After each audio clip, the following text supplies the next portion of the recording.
Bedien met die woord en hierdie woord het tot my gespreek en ek glo hierdie woord spreek tot elkeen van ons en hierdie woord is eintlik in 2 dele vanoggend.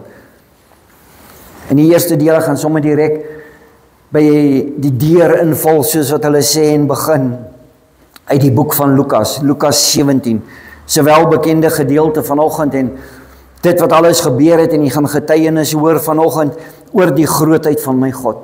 En ek wil hê jy moet nooit vergeet van my God nie. Ek wil hê jy moet altyd onthou.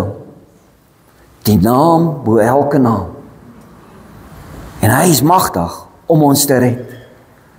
Net een sê dankie. Dis waaroor dit gaan vanoggend, oor een wat dankie sê. En dan is daar 'n tweede gedeelte van wanneer gee ons die stokkie aan. Ek wil hê ons moet begin met hierdie eerste gedeelte vanoggend in die boek van Lukas 17 vanaf vers 11. Jesus is op pad Jerusalem toe. Hy moet na Jerusalem toe gaan want hy moet gekruisig word. Hy moet die stad binne gaan en hy moet die sonde van die wêreld op hom neem en sterf 'n aardige dood aan die kruis sodat ek en jy vry kan wees. En hy is op pad soontoe en hierdie verhaal gebeur en ek wil hê ons moet dink aan wat sê 2 Timoteus 3 vers 16 tot 17 wat vir my en vir jou sê, die skrif is God geïnspireerd om ons te leer, om ons te onderrig, om ons te reg te wys en om ons te bemoedig. En God het met 'n doel hierdie gedeelte in die boek gesit van Lukas om vir my en vir jou vanoggend 'n voorbeeld te wees en om ons te leer. So Jesus is op pad met sy disippels. En kom ons lees daar vanaf vers 11. Dit het gebeur terwyl Jesus deur die grensgebied tussen Samaria en Galilea op reis was na Jerusalem. Toe hy aan die buitewyke van 'n sekere dorpie kom met 10 mans met 'n ernstige velsiekte, melaatsheid. Hom tegemoet gekom, maar op 'n afstand bly staan. Ons weet dat in daardie tyd melaatsheid was jy onrein verklaar en jy was 'n outcast in die samelewing. Jy kon nie deel van die samelewing wees nie, jy was gesien as onrein, jy was gesien as vuil, dit was aansteeklik geweest, mense het jou op 'n afstand gehad en die wet het bepaal dat jy nie binne 'n sekere afstand van iemand af kan kom nie. Daarom sê die woord dat hulle het hom tegemoet gekom, maar op 'n afstand van hom af bly staan. Hulle het hom na hom geroep, Jesus, meneer, ontferm U tog oor ons. Hulle besef, wie is Jesus? Hulle besef dat hy is die een mighty to save. He can move a mountain. Hulle het 'n mountain in hulle lewe wat melaatsheid is. En hy kan hierdie melaatsheid van hulle wegvat en daarom roep hulle hom aan, hulle sê Jesus. Miskien het hulle onder mekaar gesê, ek het gehoor, Jesus kon water in wyn verander, Jesus kon spoeg op 'n ou se oë sit en hy kon weer sien, Jesus is ons redding. Kom ons roep uit na hom.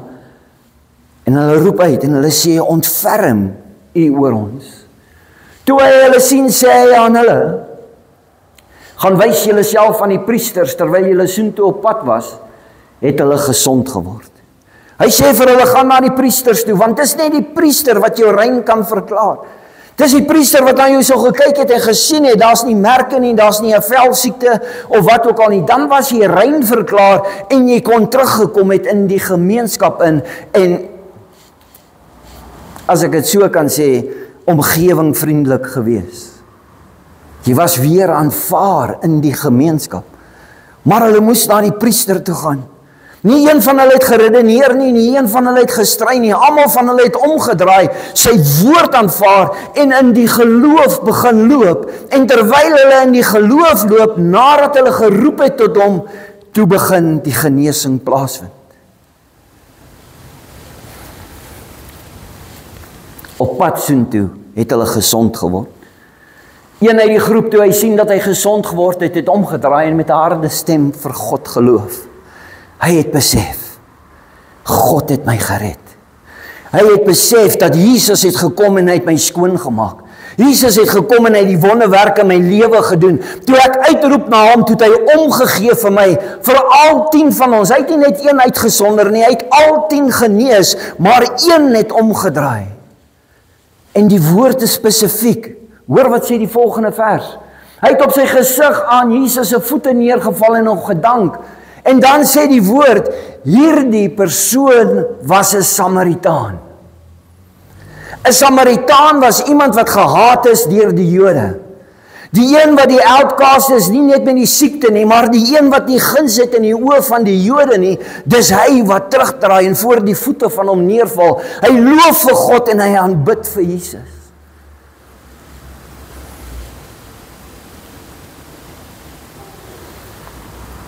Toe merk Jesus op, hy vra die vraag, hy sê, was daar dan nie 10 wat gesond gemaak is nie? Waar is die ander 9?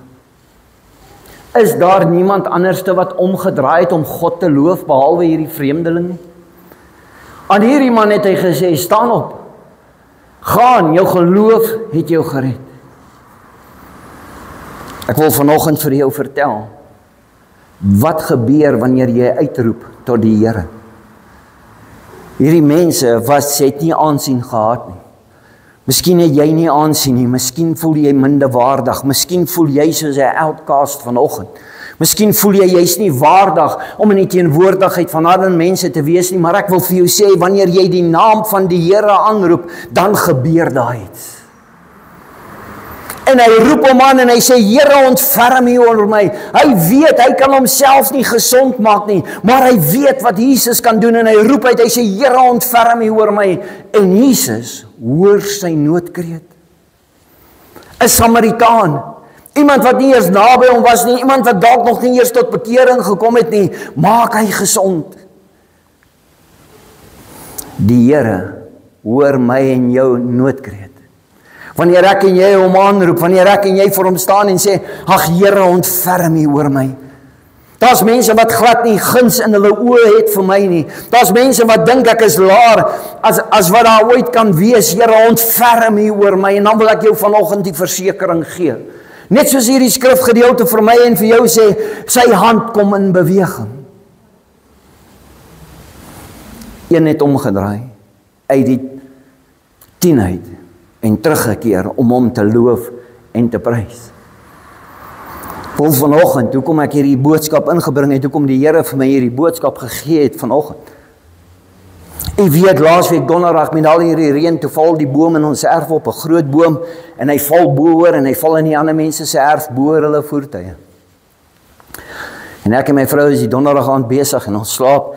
Ons hoor nie eers die boom val of die muur breek of enigiets soos dit nie. Ek word wakker en ek hoor die dame langs aan sy sê, die tak het op jou kar geval. En ek besef, hierdie bome wat so skeef staan, een het onbesef, en ek roep uit na die Here. Ek sê, Here, wees ons genadig, want as daai boom skade gemaak het, ek weet nie wat ons gaan doen. Ek sê, Here, gee net vir ons guns asseblief. Hoor my noodkreet vanoggend. Ek roep uit na U vanaand, Vader, wees ons genadig. En met bewering, en bietjie met ontevredenheid in jou stap jy uit, want jy weet, nou gaan jy konfrontasie. En toe ons buitekant kom, toe is die bure al reeds daar, en die buurman aan die ander kant is ook daar. En hy gaan so lank en hy gaan haal 'n saag. En ons kom daar. En op daai stadium toe weet ek, die Here het my noodkreet gehoor.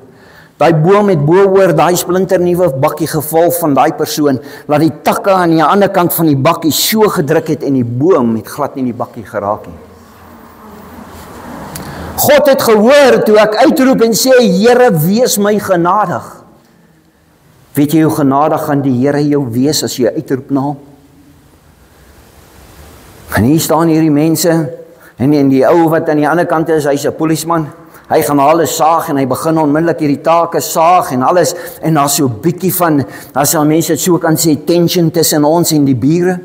Ons kon nie die omvang van die skade sien nie, maar nadat hulle die boom gesny het en gemaak het dat hy die bakkie uitgetrek het, toe is daar geen skade aan daai bakkie nie. Hoor wat ek jou sê vanoggend, dis 'n splinternuwe bakkie en hy's verbaas. Hulle wil nie hoor toe ons sê, ons dank die Here vir wat hy gedoen het nie. Hulle verander die onderwerp, maar my God het sy hand uitgesteek daai dag en hy het vir ons guns gegee as gevolg daarvan dat ons uitgeroep het na hom. En die buurman kom en hulle help ons en ons sny die takke van die takke af en alles is dit. En nadat almal gelukkig is en hy parkeer sy bakkie in 'n ander erf en die ander voertuig wat daar gestaan het, die boom het dit glad nie geraak nie. Die volgende dag toe hulle die boom verwyder, sou ons sien dat die huis het nie eers skade gekry nie. Hy het so mooi met daai takke wat so gerus het, hy net so gaan lê op die garage. Geen skade nie. En ek en my vrou ons gaan huis toe en ek sê dankie vir die Here en ek het blydskap in my hart. Maar terwyl ek in die bed klim, sê ek vir die Here, ek sê Here, U weet wie's die ou wat langs ons bly. Dis 'n ou met 'n reputasie, of 'n familie met 'n reputasie in Randfontein. Môreoggend is die konfrontasie daar. Ek sê Here, asseblief, gee vir my hom sagtheid in sy hart wanneer hy môreoggend met ons praat, laat daar nie konflik sal wees nie. Omtrent so 7:15 bel hy my. Hy sê, hey Christo, ek het jou nommer by die polisieman gekry. Ek sê, hallo Frank. Hy sê, ek wil net vir jou sê, moenie worry nie. Hy sê, wat gaan ons doen omtrent die boom? Ek sê vir hom, luister, ek het vir Gift gebel, Gift is op pad, hy gaan vir my 'n kwotasie gee en alles. Hy sê, weet jy wat? Hy sê, moenie bekommerd wees oor Gift nie. Hy sê, Gift is duur, vat sy kwotasie. Hy sê, maar ek bring vir jou iemand. En die ou kom en hy gee vir ons die kwotasie en hy kwoteer vir 3 bome, daar's 4 groot bome, hy kwoteer 3 weg te vat en alles en sy kwotasie is soveel. En hier kom Frank en hy's die vriendelikheid van self en ek sê dankie Here. Ek sê dankie Here dat U hom 'n sagte hart gegee het. Dankie Here dat U besig is om met hom te werk oor die grootheid van God en ek weet my God is groot. Hy sê vir my moenie worry nie, ek gaan vir jou iemand kry van die plotte af. Hulle gaan al 4 bome afsny plus hulle gaan die muur vir jou regmaak en alles soos dit teen 'n baie laer prys. Weet jy wat? Hy bel my gereeld en hy vra vir my hoe vorder hulle? Is jy tevrede met dit wat hulle doen? En ek sê dankie Here. Ek sê dankie Here vir dit wat U doen. Dankie dat U 2 keer my gebed hoor en U beantwoord my gebed. Die eerste een is die bewaring van daai voertuie en die huis waar daar nie skade is nie en die sagtheid van hierdie persoon in sy hart. Paulus sê ons is nie perfek nie. Paulus sê hy's nog nie perfek nie. Hy het nie daar gekom nie. Hier binne in my het ek geweet wat is my swakheid.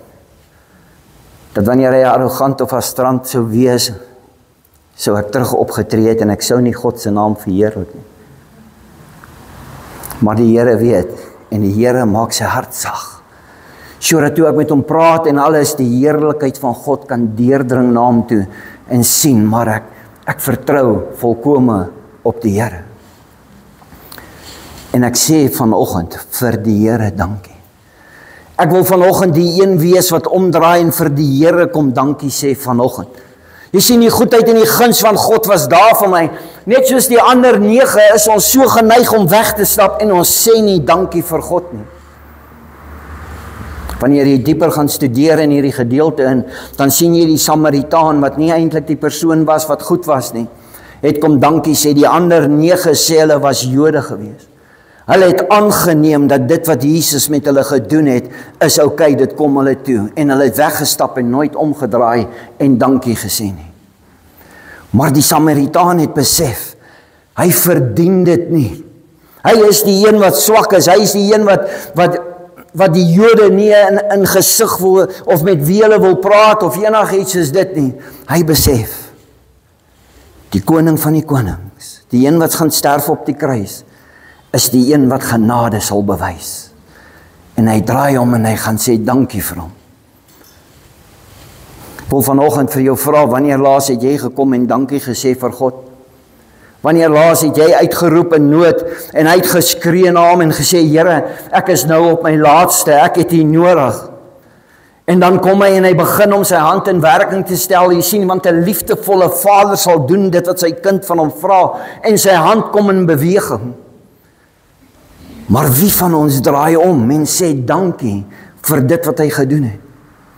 En hier binne in my hart, ek wil net sing en blydskap hê oor die grootheid van my God, oor dit wat hy vir my gedoen het, en ek wil vanoggend vir hom dankie sê. Jy sien, die skrif is daar om ons te leer en om ons te onderrig en ons te reg te wys, en hierdie is 'n voorbeeld van wat ek en jy moet doen.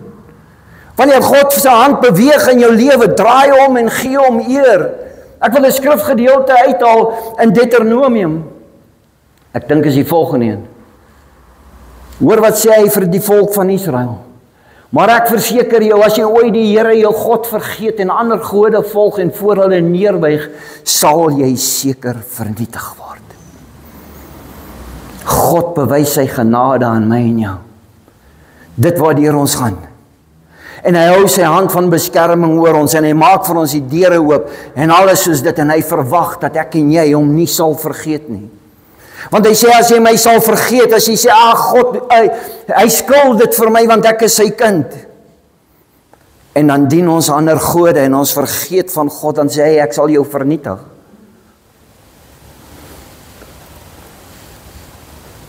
Gaan net vir my in terug asseblief, Anthony. Wanneer ek en jy vir God dankie sê, ontwikkel daar 'n meer intieme band met God. Want wanneer ek vir hom dankie sê, erken ek hom vir wie hy is. Ek erken hom dat hy is die een wat die onmoontlike kan doen in my lewe. Hy is die een wat die berg kan skuif. Nie ek nie, nie my goedheid nie, nie omdat ek elke Sondag in die kerk is en ek sê ek is 'n Christen nie. Hy skuif daai berg want hy is my Vader. En dan sê ek vir hom dankie, ek erken hom vir dit wat hy gedoen het toe ek uitgeroep het na hom. Jy sien, toe ek uitgeroep het in daai tyd van benoudheid, toe wys hy sy heerlikheid en sy grootheid en sy glorie aan my. En ek kan nooit stil bly oor sy grootheid en sy glorie nie. Daarom as jy kyk na die liedjies wat vanoggend gesing is, en hoe pas dit alles by mekaar en hoe kom dit alles by mekaar, ek kan nie stil bly oor die grootheid van my God nie. En almal sal sien en almal sal hoor hoe groot is my God. Kind van God, moenie omdraai en wegloop en sê, God moes dit vir my gegee het, of die Here moet dit vir my gee nie. Draai om en gaan terug na hom en sê vir hom dankie. Hy antwoord hom en hy sê vir hierdie Samaritaan, hy sê vir hom, jy is gered.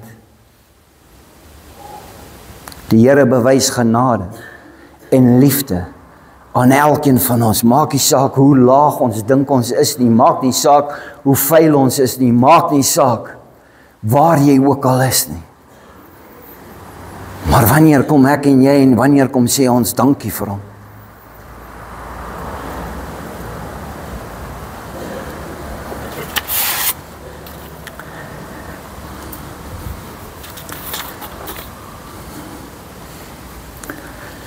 Die onverwagte reaksie van een is 'n voorbeeld vir my en vir jou om terug te draai en vir die Here dankie te sê vir dit wat hy doen in jou lewe. Vir daai tyd wanneer jy uitroep na hom. Vir daai tyd wat jy voel daar's niks wat ek kan doen nie. Ek kan nie daai boom weer terugsit nie. Ek kan nie die tyd terugdraai of enigiets soos dit nie, maar hier in my hart roep ek uit na die God wat die koning is van my lewe, na die Vader van my, en ek sê ontferm hier oor ons vandag, Here. En dan kom hy en hy stel ons nie teleur nie, en daarom wil ek vir hom dankie sê vanoggend.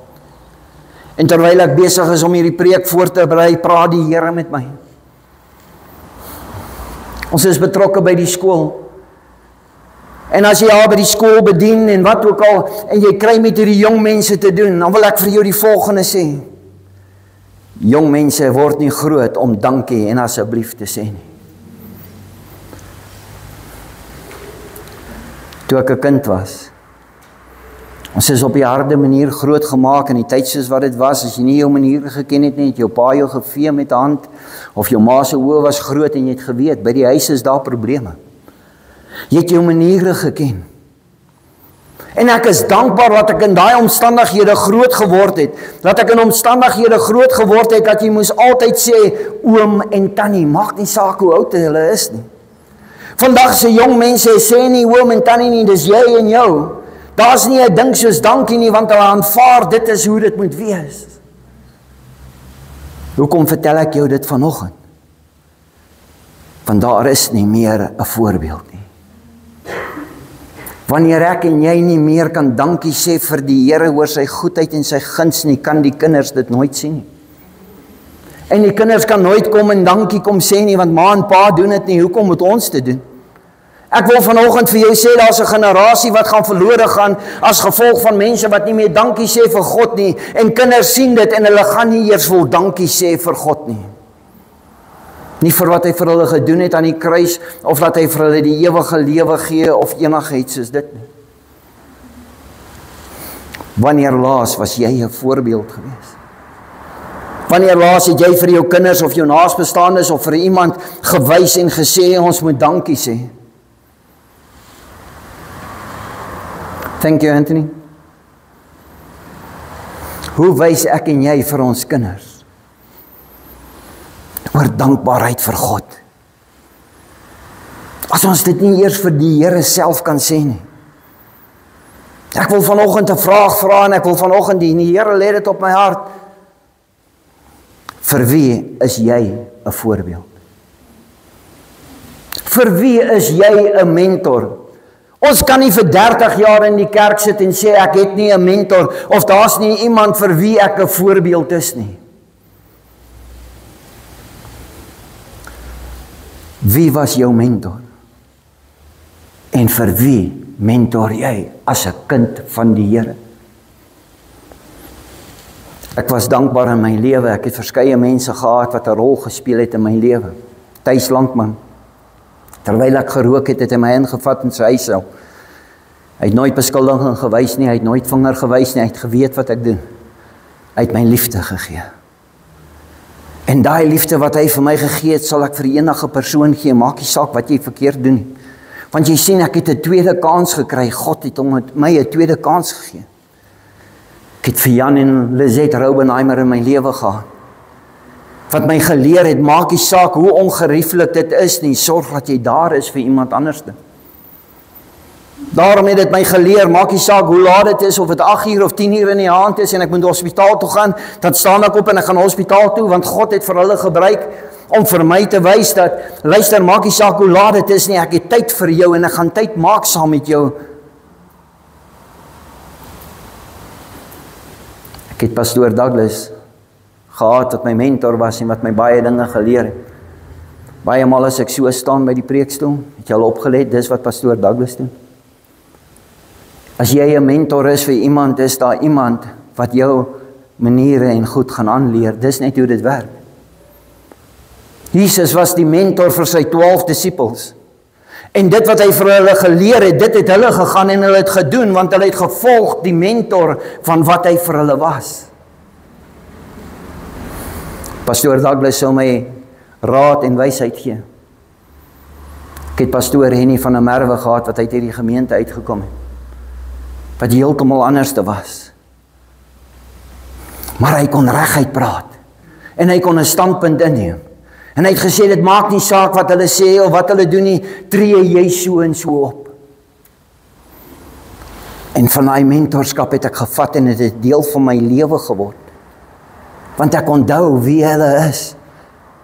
Dan was daar pastoor Marius Swart van die AGS en hy's nou op AGS Meyerton. Hy het altyd so gemaak. Dan maak hy so. Dis my mentors en dis goed wat ek by my mentors gekry het, maar wie is jou mentor? En vir wie is jy 'n mentor? Vir wie is jy die voorbeeld? Vir wie wys jy? Jy's die een wat omdraai en teruggaan en dankie sê vir die Here.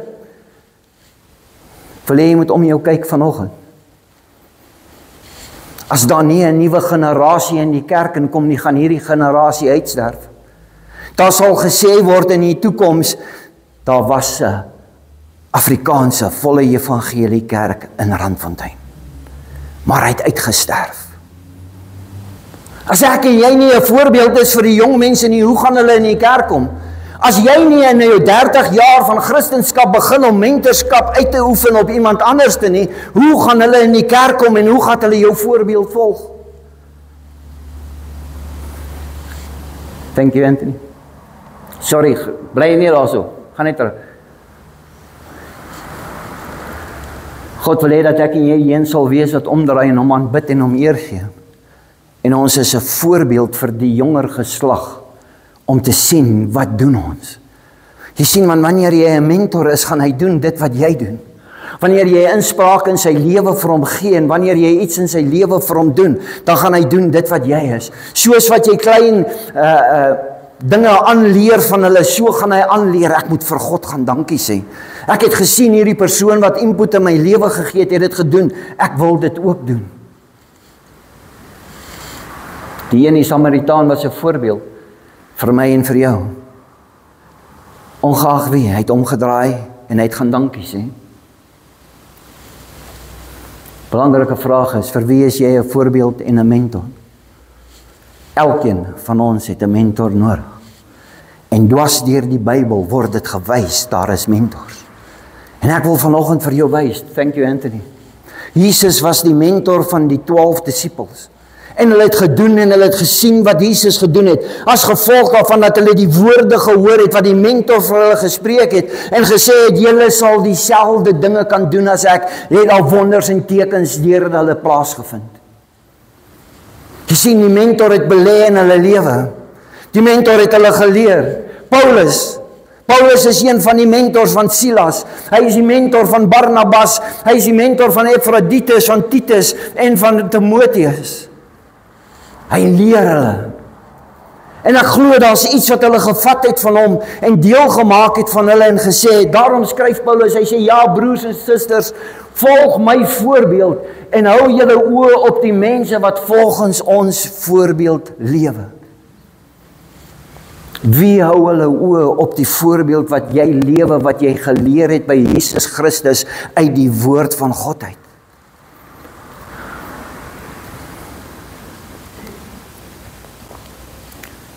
Paulus was 'n mentor gewees vir hierdie mense. Hulle het opgekyk na hom.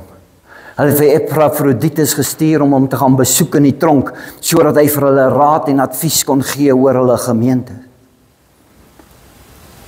Ek kan nie vir 30 jaar op die pad wees en 'n Christen wees en sê, maar ek is nie 'n mentor vir iemand anders nie.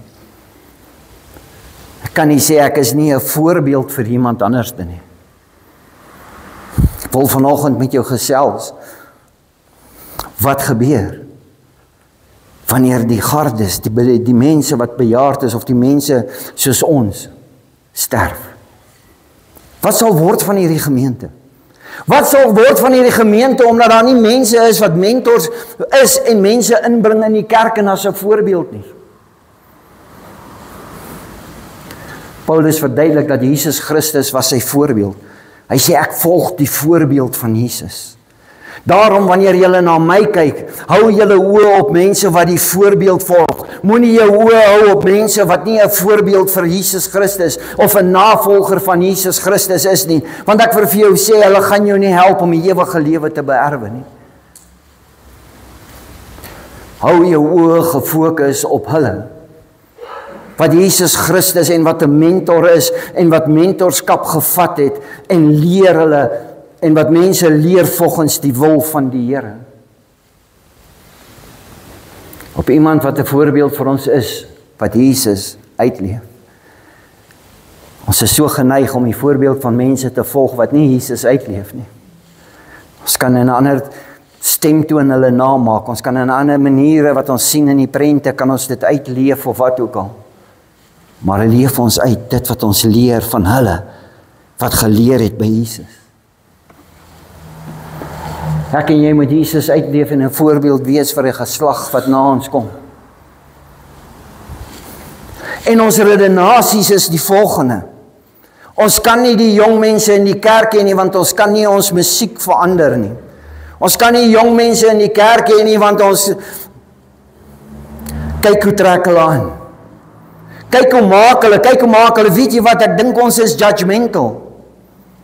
God kan werk met daai Samaritaan soos wat hy gewerk het met daai Samaritaan, so kan hy werk met die persoon wat in hierdie kerk sit en die woord van God hoor en hy het 'n mentor wat 'n voorbeeld is vir hom en hy sal omdraai en teruggaan en sê, dankie Here, ek het die ewige lewe gekry as gevolg van hierdie persoon.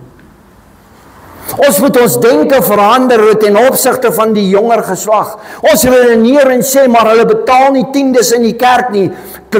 Kind van God, ons moet mooi verstaan, wanneer hierdie kerk sterf en daar's nie 'n nuwe generasie nie, sterf hierdie kerk ook. En jy gaan verantwoording doen, jy's 30 jaar op die pad, waar is jou mentorskap? Vir wie was jy 'n voorbeeld? Vir wie het jy ingebring in die koninkryk van God en gewys wie jy is? John Pokluda sê die volgende: If you do not reach the future of your church, the church has no future. As ons nie 'n nuwe generasie of 'n nuwe klomp mense kan bereik, jong mense nie, het hierdie kerk nie 'n toekoms nie. Hy gaan uitsterf. Your church will die with you. Vanoggend vra die Here vir my en vir jou, vir wie is jy 'n voorbeeld en vir wie is jy 'n mentor? Of is dit oukei? Is dit goed dat ons maar net sê, dis oukei? Ek hoef nie 'n voorbeeld en 'n mentor te wees nie. Ek wil vandag vir jou sê, as jy nie 'n voorbeeld of 'n mentor in jou lewe het, of wat ook al, het jy nie 'n leerbare gees nie, want jy wil by niemand leer nie. Ek het geleer by Thys Landman. Ek het geleer by Lizette en Jan Rouwenheimer. Ek het geleer by pastoor Douglas. Ek het geleer by pastoor Henny. Ek het geleer by pastoor Marius Swart. Maar as jy sê ek het nie 'n mentor nie en ek wil ook nie 'n mentor vir iemand anders te wees nie, dan moet jy vir jouself afvra, het ek 'n leerbare gees? Dat ek geleer kan word en ek bereid is om iemand anders te leer.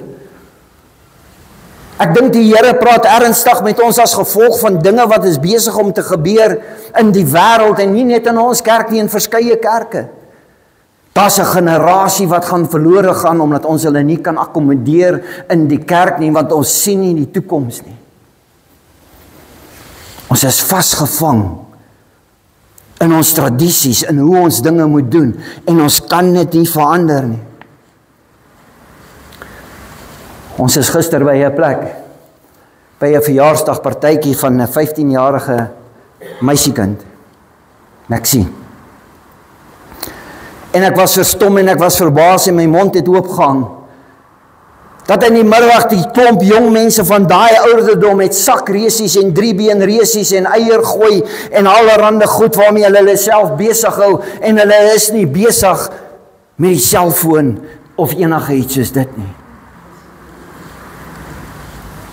Hulle verstaan waaroor dit gaan. Daar's 'n generasie wat tegnologie gebaseer is, en as ons vir hulle sê, ons kan nie verander nie, en ons kan nie aanpas in die kerk vir tegnologie vir hulle nie, stel hy nie belang om kerk toe te gaan nie. Want dis wie hy is, dis die generasie waarvan hy is. Ek sê nie die kerk moet gelykvormig word aan die wêreld nie. Ek soek nie strobe lights en fog machine en sulke goed in die kerk nie. Maar ons moet ons denke verander sodat ons aanpasbaar kan wees om jong mense in ons gemeente te kry en reg oor die kerk. Anderste is daar 'n generasie wat nooit sal dankie sê vir die Here nie. Daar's 'n generasie wat vir hulle kinders sal leer, dis oukei, ons hoef nie kerk toe te gaan nie, God se genade is groot, bly maar by die huis vandag. Daar's 'n generasie wat sê, ek hoef nie vir God erkenning te gee oor dit wat hy doen nie. Ek is 'n kind van God, ek's 'n goeie Christen, dit kom my toe. Wie is die mentor? As jy nie jou lewe voluit leef en 'n voorbeeld vir Jesus is nie, sal daar 'n generasie wees wat glad nie 'n voorbeeld sien by my en jou nie. En weet jy wat? Net soos ons praat oor die speletjies wat ons gespeel het in ons jong dae, so sal hulle gesels. Eens op 'n tyd het my ma en pa kerk toe gegaan. Maar hulle het nie gereeld kerk toe gegaan nie, en hulle het ook nie dankbaarheid gegee aan die Here nie, en ons doen dit ook nie.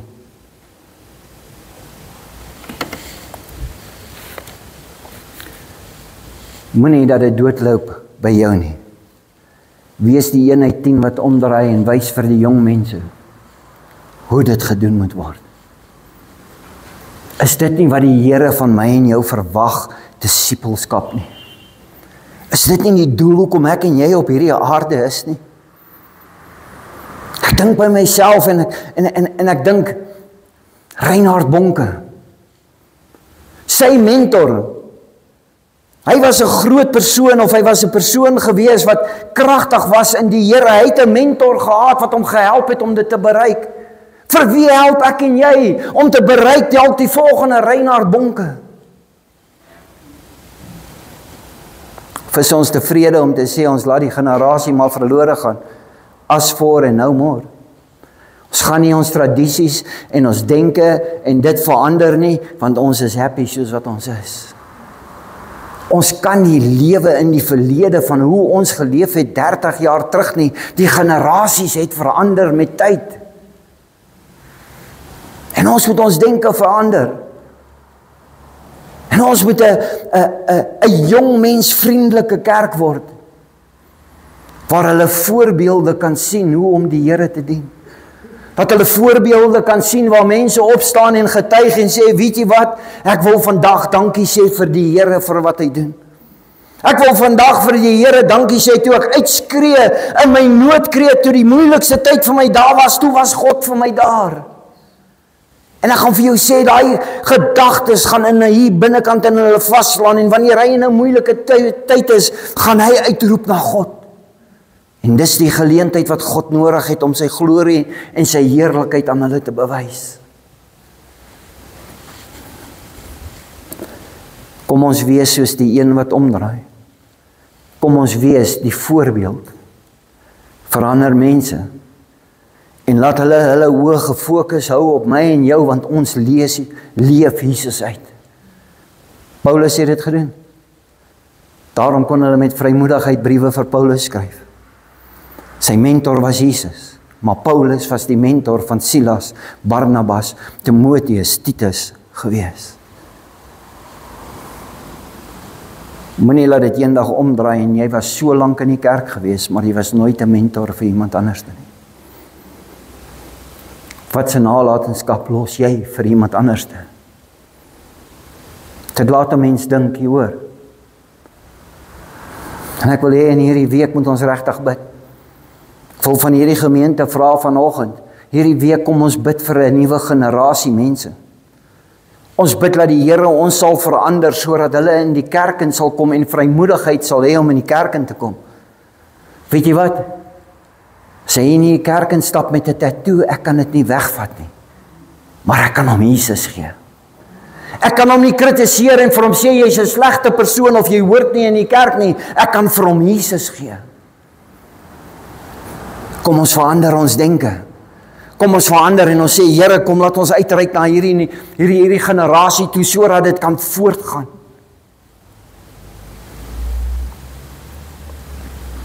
Ek wil die vra om ernstig te bid hierdie hele week. Kom ons bid vir young adults. Kom ons bid vir tieners. Kom ons bid vir sondagskoolkinders. Kom ons roep uit na die Here toe, en ek wil vir jou sê, wanneer ons gaan uitroep as 'n gemeente na die Here toe, sal hy hierdie ons noodkreet hoor, en hy sy hand sal beweeg. Hulle hoort in die kerk. Ek luister eendag en iemand sê, 'n persoon wat in 'n gevangenis was in Amerika, en hy het tot bekering gekom, ek kan nie onthou wat is sy naam nie, en hy het tot bekering gekom. Vir dit wat hy gedoen het, het hy sy tronkstraf van 10 jaar uitgedien. Maar in die tronk het hy tot bekering gekom. En hy sê, as daar net iemand was, wat 'n mentor vir my was, sou ek nooit in die tronk beland het nie. Kom ek en jy wees 'n mentor vir iemand. Ons lewe 'n voorbeeld van Jesus Christus uit vir daai persoon. As God jou kon gered het, kan hy hulle red. En ek was in die modder van die modder, in die donkerste poel van die modder wat daar was, en God het genade aan my bewys. Ek het dit nie verdien nie, maar dis sy genade. Ons kyk na hulle en ons sê, jy hoort nie in die kerk nie. God sê, my genade is vir jou genoeg. Ek gaan ernstig vir u vra, en ek het vir u gevra dat ons sal bid daaroor. Kom ons maak dit 'n gebedssaak van prioriteit van hierdie gemeente, om te bid vir ons jong mense, om ons gedagtes en ons houding te verander. Ons gaan verbygaan. Ek wil nooit eendag hê, daar moet gesê word, toe daai pastoor sterf, het daai gemeente gesterf as gevolg van almal wat dieselfde ouderdom was nie, want daar was nooit 'n nuwe generasie wat ingekom het, wat daai kerk kon vorentoe vat nie. Daar was geen mentorskap of voorbeeld vir enige iemand gewees nie. What is your purpose on this earth? Wat is jou doel op hierdie aarde? Om Jesus Christus uit te leef en vir daai mense te wys Een van die dinge wat hulle jou leer, moet nooit vals beloftes maak aan 'n jong mens. En vir hom sê, kom kerk toe, en alles gaan net goed gaan. Wees eerlik en opreg met hom, en hy sal dit waardeer. Moet hom ook nie 'n vinger wys op sy foute nie. En vir hom sê, maar dit en dit en dit en dit. Want weet jy wat? Hy gaan soek die antwoord op Google, hy het jou nie nodig nie. Want jy wil net vir hom vinger wys. Hy sal dit op Google gaan soek. En Google en AI gaan hom nie leer van die Here nie. Kan hom ook nie 'n voorbeeld gee van hoe 'n kind van die Here lewe nie. Ek en jy kan vir hulle wys. Kom ons maak ons oë toe. Hemelse Vader, ek het dankbaarheid in my hart soos wat ek getuig het vanoggend oor die grootheid en die goedheid van my God. En ek wil U loof en prys, Here. In ons angs en ons benoudheid toe ons uitroep, toe het U geantwoord en U was daar vir ons. Toe hierdie 10 melaatse uitroep en sê, Jesus ontferm U oor ons, het U hulle ontferm oor hulle, Here. U sit dalk mense vanoggend, Vader, wat sê, Jesus, ontferm U oor my. En laat ons leer daaruit en laat ons die selfversekering kry en die vertroue dat U is daar vir ons. Dat U hand sal beweeg, Vader. En wanneer dit die onmoontlike gedoen word, of wanneer die berg geskei word, of wanneer daar gered word, Here, dat ons soos hierdie Samaritaan sal wees en sal terugdraai en vir U die eer en die heerlikheid gee. Help ons, Vader, deur die krag van die Heilige Gees, om 'n voorbeeld te wees vir jong mense. Om vir hulle te wys, Jesus. Om hulle welkom te laat voel, Vader, in ons dienste. Nie net in ons gemeente nie, Vader, reg oor Randfontein. Reg oor hierdie wêreld, Vader. Statistieke bewys, jong mense is besig om verlore te gaan. Want ons het nog nooit ons denke verander ten opsigte van jong mense nie. Ek bid en ek vra vandag, Vader, dat U vir ons wysheid en kennis sal gee. En dat ons 'n voorbeeld sal wees vir hierdie jong mense. En dat wat ons leef en dit wat ons sê, Here, Jesus Christus sal uitstraal en 'n verskil sal maak. Ek smeek vanoggend by U, Vader. En U laat hierdie gemeente uitsterf, omdat daar nie jong mense is wat inkom nie, Vader.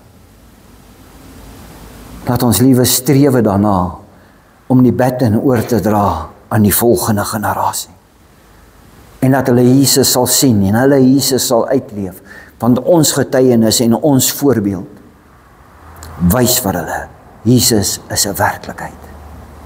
Ons getuienis spreek oor die goedheid en die guns van God. Dankie en ek eer U, Vader.